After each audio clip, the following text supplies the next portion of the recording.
Hermosa canción dedicada justamente a la amistad, versión de Alejandro Lerner y de Andrés Calamaro.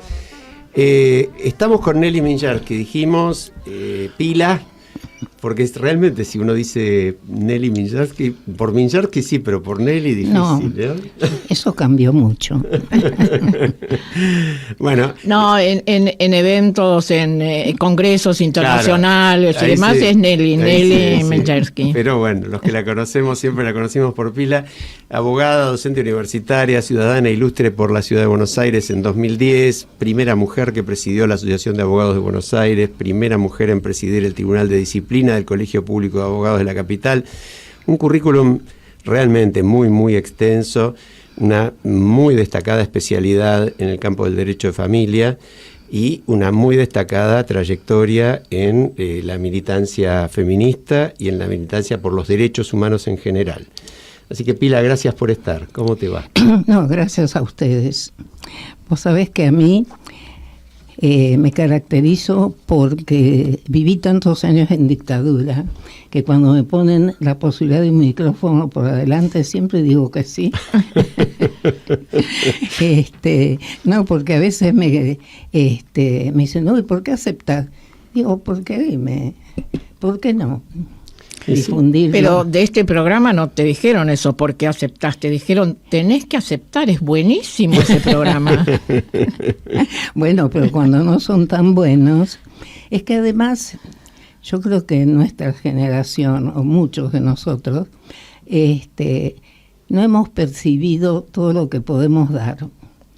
Entonces tenemos muy naturalizados nuestros saberes.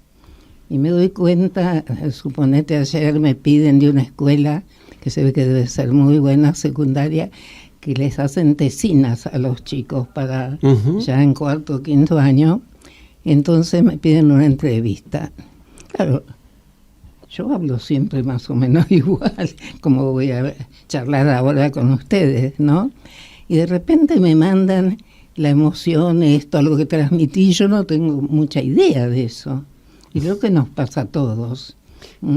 Yo creo que siempre podemos hacer un aporte y justamente el programa ya desde el nombre del derecho al revés está planteando la necesidad, digamos, de tener diversidad de opiniones, ¿no? Una cuestión, dale. Porque dijiste que te ponen un micrófono y es realmente un placer poder hablar porque tanto tiempo tuviste que callarte, como tantísimos, y por ejemplo, tuviste que callarte en el año 1966, a partir de la Noche de los Bastones Largos. Vos estabas en la facultad, ya eras docente, y tuviste que callarte también a partir del 76. ¿Querés contarnos algo de eso? ¿O? No, sí, cómo no. En realidad no teníamos los medios, ¿no? Y nunca, hasta en aborto, bueno, era histórico que te llamaran a un programa para hablar del tema, muy raro. Pero lo que pasa cuando uno dice tuvimos que callarnos, al final no nos callamos. Obvio. Por suerte, ¿no? Por suerte. Entonces, pero nunca teníamos esa accesibilidad a los medios como hubieran tenido otras personas con otros pensamientos. Yo creo que además lo que te quería marcar, Marta, y creo que está bueno que vos lo cuentes un poco, es 66, dictadura, Noche de los Bastones Largos, prácticamente vos te fuiste, pero si no te hubieran echado también de la universidad seguramente. Y en el 76 pasa un poco lo mismo. Entonces, lo que más se destaca, me parece, es que después de esas dos cosas volviste y seguiste adelante, hasta ahora, ¿no? Bueno, yo creo que yo y muchos, porque tal si cual. No, es así. Todas estas luchas son colectivas, en fin, son una sumatoria. Cuando a mí, que es un fenómeno que no lo entiendo muy bien, me paran o me piden fotos, esto y lo otro, o me dicen gracias, yo digo, no, gracias a ustedes. Gracias a los que toman la posta, porque si no es muy triste, ¿no? Saber que uno hizo lo que yo no me considero para nada alguien que se sacrificó. O sea, no sé cómo naturalmente, por diversas circunstancias de la vida, seguramente me ubiqué en el lado de los que no ganan siempre. Entonces, que tiene que ver con toda nuestra historia. Es así. A veces muchos nos preguntamos, ¿por qué soy lo que soy? ¿Por qué llegué aquí? Hoy contabas vos de una mujer judía, médica, o no alcancé a escuchar todo. Y me vino a la memoria justamente cuando estaba en el consejo directivo. Es decir, estábamos hablando de Rita Levi. Claro. Pero yo no había escuchado el nombre todavía. Claro, sí, por eso te digo. Entonces, me acuerdo como hoy, que yo era en ese momento, creo, vicepresidenta del Colegio Público de Abogados, que era una especie de ministerio chiquito, de secretaría, porque 60.000 socios.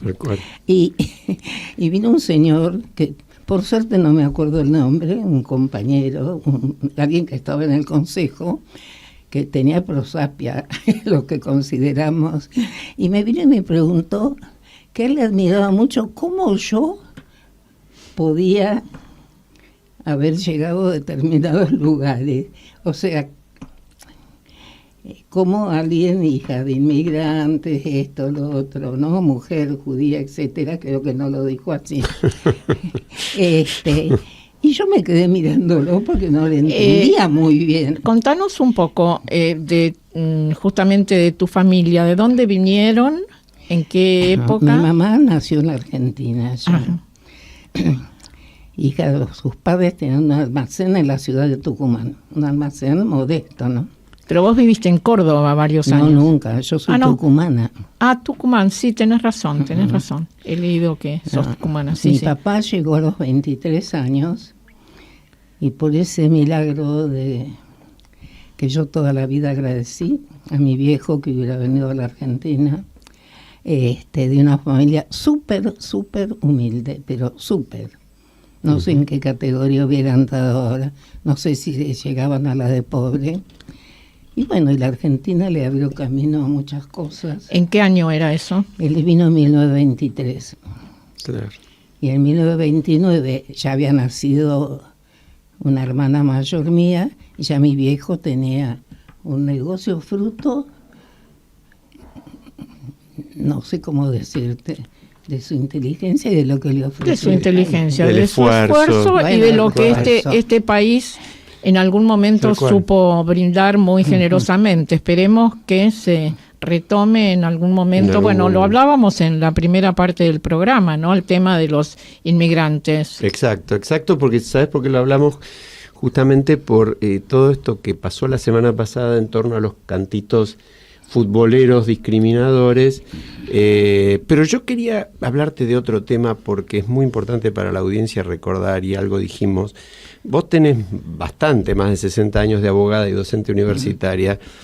En aquella época la desigualdad de hecho y jurídica entre hombres y mujeres era muy grande, y la reducción de eso, lograr la igualdad, parecía una utopía. Entonces yo te quiero preguntar, o más que preguntar, pedirte que te cuentes a la audiencia, ¿cómo fue la evolución de los derechos de la mujer en estos años? Bueno, el problema, ¿qué falta?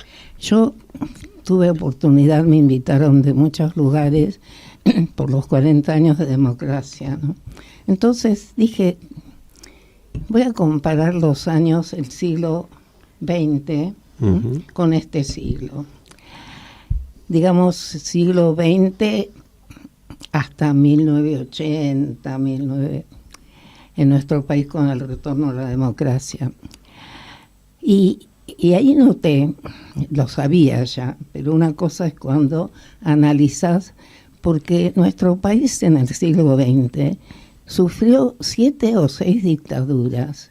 Podés llamar 7 o 6 porque algunas no hubo un golpe militar, pero bueno, pero distintos gobiernos, Ilia, Frondizi, Irigoyen, los golpes blandos contra Ortiz, Entonces dije, me puse a estudiar qué pasó en todos esos años, ¿no? En derechos de la mujer y en cantidad de universidades. Y ahí ves una cosa flagrante. Hoy mencionaste muy bien el tema de la época de Onganía. En la época de Onganía se dio un fenómeno muy particular y único en la historia, porque derechos de la mujer corren paralelos con la democracia. Y todavía la democracia tiene una deuda, una asignatura pendiente grande, porque logró la igualdad formal, pero no se ha logrado la igualdad en la vida, digamos, diaria. Y esa fractura tiene graves efectos. Entonces, en la época de Onganía se da un fenómeno que yo tuve cierta participación. Borda, que era un señor de derecha, podríamos decir, pero juez, su experiencia como juez, y él me lo dijo personalmente, con creencias muy... Guillermo Borda. Tal cual. Padre. Sí. O abuelo. Ya. Entonces, él dicta una ley en 1967, la 17711, que da un paso adelante importante en los derechos civiles de la mujer, porque hasta ese momento la mujer, el marido administraba los bienes, había cambiado en 1926 con una ley muy defectuosa que en realidad no se aplicaba para nada. Tampoco se aplicó realmente la ley de Borda llamada, pero cambió mucho desde el punto de vista que, por ejemplo, yo había tenido un caso que una señora se va con su familia a Mar del Plata, vuelve casada, no sabía que ya su marido no se consideraba tal, vuelve de vacaciones y le habían vendido la casa. Qué barbaridad. Eso no era historia, era real. Sí, sí. Entonces, porque podría ser una casa como esta de clase media, también podría ser afectada, que a lo mejor tenía algún otro recurso familiar o algo, o cualquier, o también la casa y el terrenito comprado en los alrededores de la ciudad, ¿no? Y esa ley fue un paso adelante, pero lo que sí veíamos que a pesar de la ley seguían algunas cosas y que a lo mejor ni nos percibimos si no nos toca el caso personal. Pero, y lo cierto que eso es lo que dificulta, y esta no aplicación a la ley en la vida diaria tiene el efecto, a mí me gusta mucho Bourdieu para aplicar a estos casos, que se naturaliza. La violencia simbólica es aquello que te hace someterte, te someten y te convences de que sos sometida por la naturaleza, por la cultura, por lo que sea.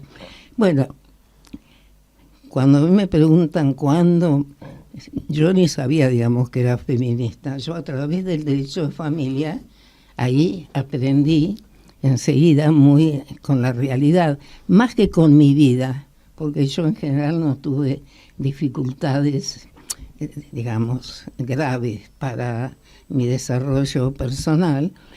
Eso siempre lo digo, porque no es que tuve que luchar, pero lo cierto es que cuando te pones en profundidad a estudiar el tema de familia, que una mujer no puede impugnar la paternidad de un hijo que sabe que no es hijo de su marido, cuando tener relaciones con otra persona no es un delito, pero cómo vos no podías, si iniciabas una acción de filiación de un hijo que aparecía como matrimonial de tu primer pareja, no podías decir, no, ese hijo no es de él. Y hubo casos famosos que o sea, hay una especie de trama que todavía subsiste. Sí, que nos olvidamos, por ejemplo, que la patria potestad compartida es una norma relativamente reciente, bueno, es decir, es de la democracia. Y ahí está el ejemplo más patente. Cuando yo analizo en el siglo pasado, vos tenés dos hitos en derechos de la mujer.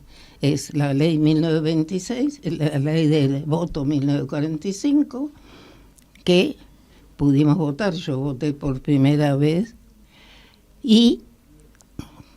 pero el hecho de poder votar no amplió nuestros derechos. Y eso es muy interesante en la historia de los derechos, cómo las mujeres desde Olympe de Gouges, cuando hace un decálogo de derechos en la Revolución Francesa, todas piden el voto.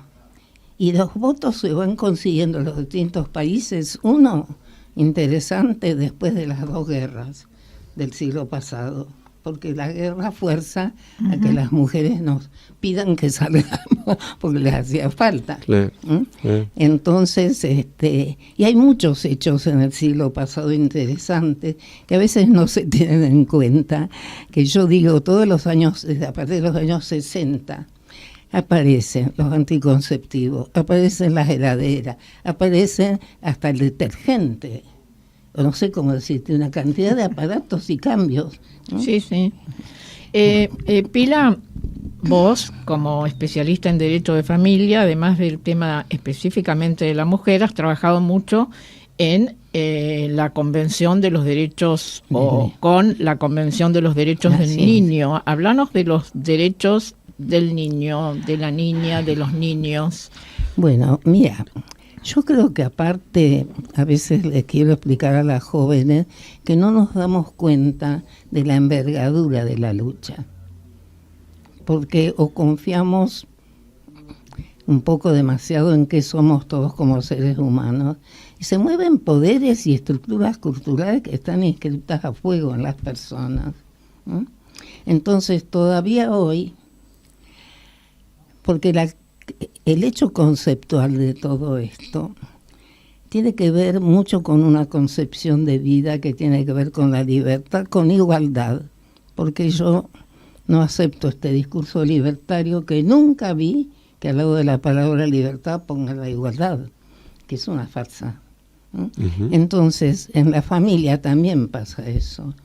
El considerar sujetas de derecho a las mujeres y a los niñas adolescentes, es una pérdida de poder para el sector de los masculinos que son tan producto social como las mujeres que estuvimos sometidas. Perder ese poder, que yo digo que muchos de los jóvenes que han votado a Milei, que se han sentido inseguros frente a este avance de los derechos de las mujeres, tenían muy encriptado el poder, aunque no se considera, no lo racional. Si no, vos no entendés cómo encontrar gente, no me voy a poner a dar nombres, que sí, ¿cómo puede ser que tal persona tuvo tal conducta? O sea, son centenares de años, porque si uno estudia un poco, yo soy abogada, no soy una profunda doctrinaria del feminismo, pero existió siempre el patriarcado, por lo menos por lo que se conoce, y además mira cómo el patriarcado subsistió en muchas sociedades muy diferentes. Hoy contabas lo del cuarto propio, que para mí, aparte de todo lo que dijiste, el cuarto propio es algo muy íntimo también. Claro. ¿No? O sea, uno tiene que sentir que tiene algo propio. Sí, sí. Y en la profesión muchas veces uno escucha cosas muy penosas, mujeres que te dicen, y hay más de una, bueno, pero no le pega a los chicos, me pega a mí. Por lo menos no le pega a los chicos. Qué horror, qué horror. Entonces, ¿qué pasa? Pero eso te lleva en algunos sectores a la inversa, de considerar, como dicen los que yo llamo antiderechos, porque vos mira algo, cuando uno habla, yo peleé mucho por la interrupción voluntaria del embarazo.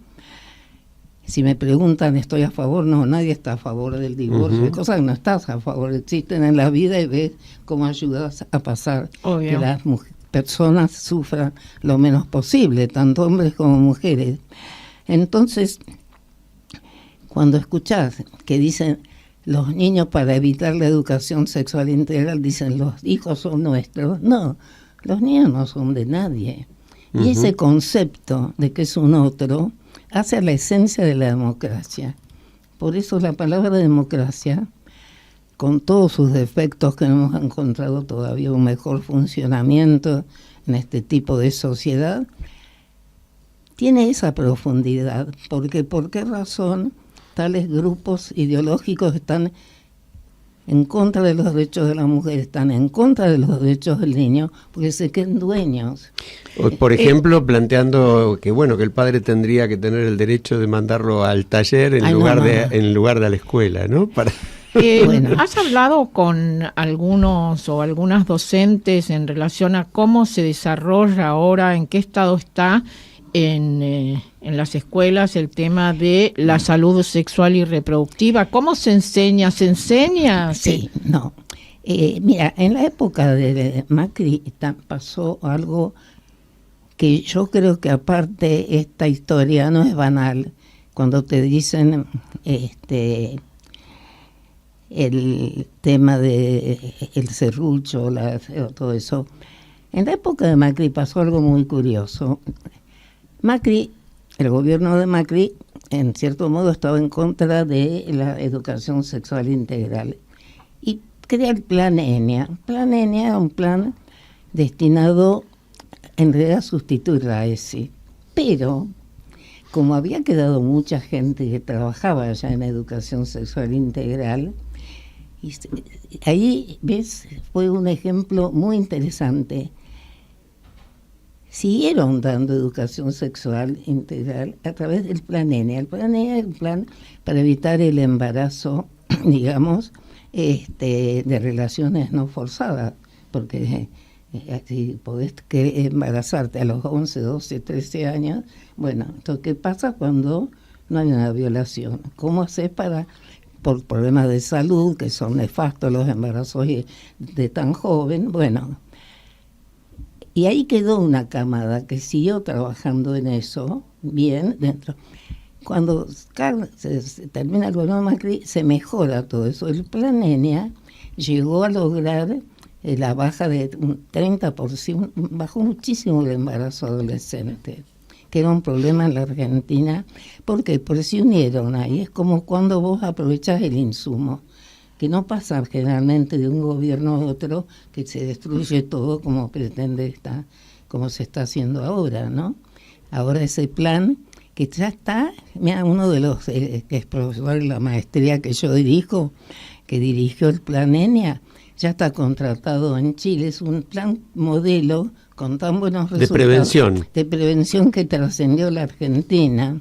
Que ahí es difícil entender, ¿no? Porque estamos hablando de prevención, ni siquiera estamos discutiendo la interrupción del embarazo, estamos hablando de cómo prevenir algo no deseado. Es una cosa increíble que se vaya contra eso, ¿no? Es que hay conceptos que a mí me cuesta mucho aceptar.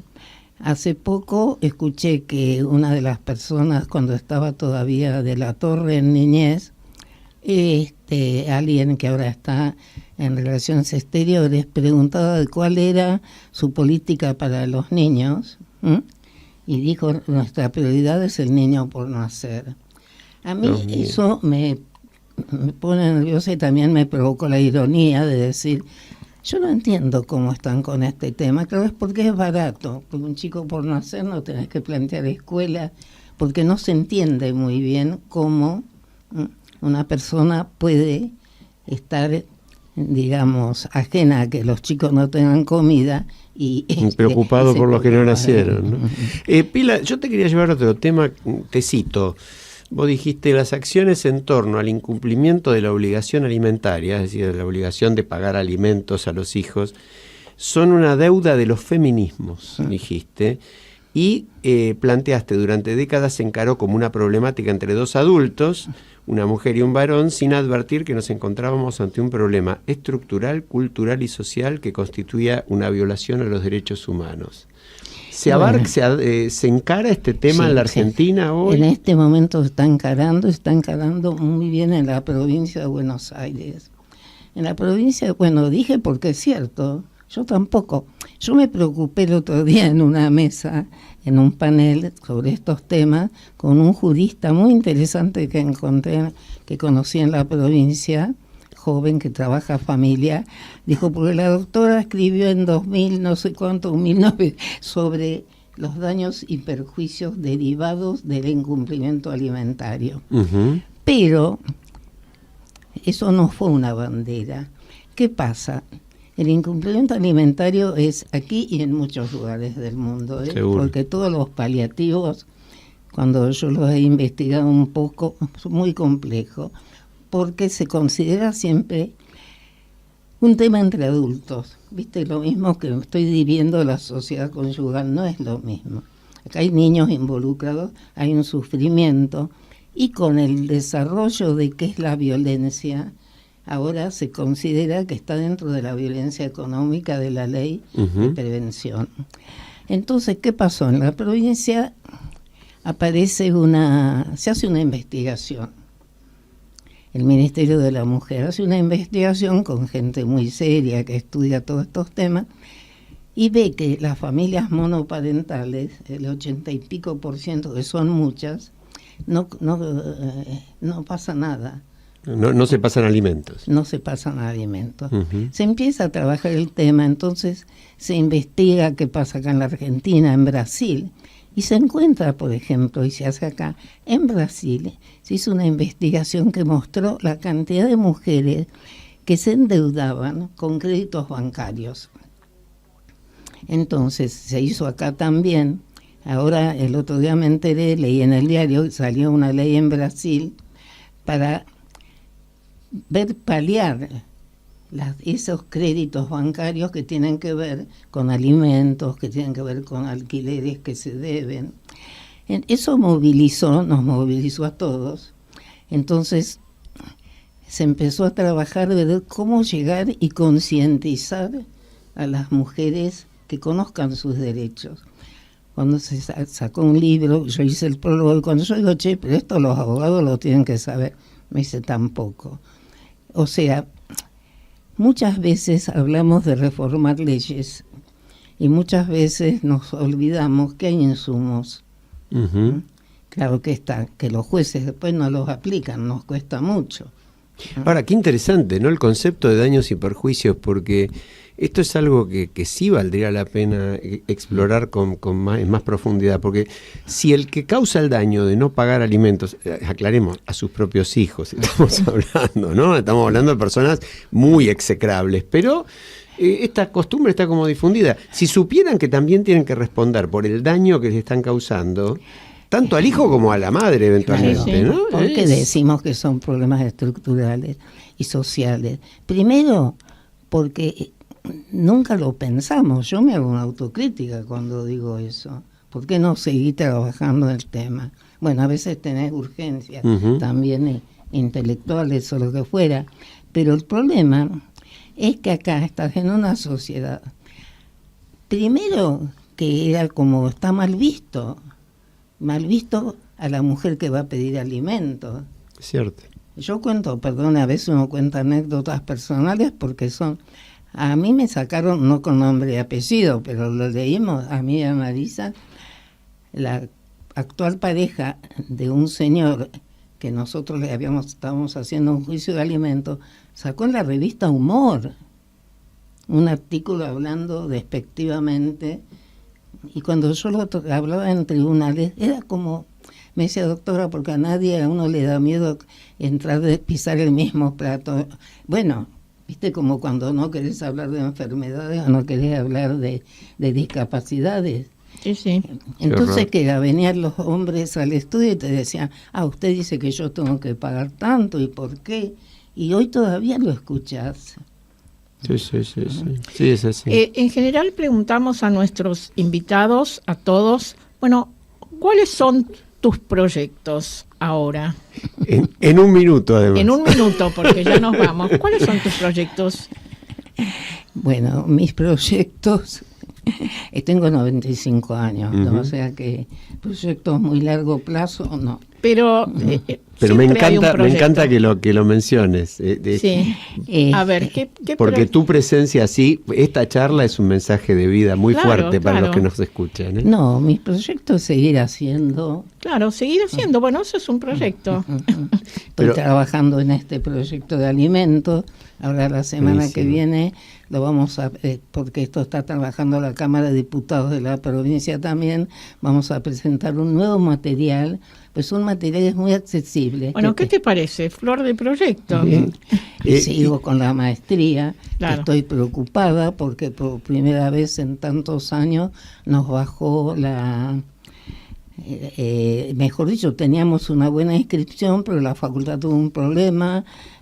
Bueno, todo el tema de los fondos. Claro, sí. Están, entonces, muchos, como no se podían inscribir, desistieron. Tenemos una maestría que es de gestión conjunta de varias facultades. Estamos preocupados porque vemos que la crisis también está Y además llegando. tu proyecto, y con esto terminamos, es seguir yendo al Colón. No, seguro.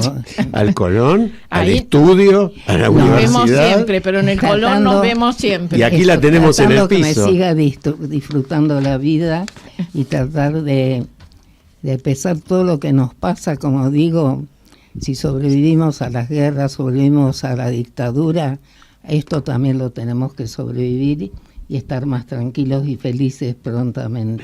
Nelly Minyarsky, Seguro. muchísimas gracias. Y además la tenemos en el piso, ¿eh? No quiso salir por Zoom, quiso venir al piso. Espectacular. Nos vamos, un abrazo grande para todos. Se nos acabó el tiempo y nos están echando a patadas del aire hoy, ¿eh? Hasta la semana que viene.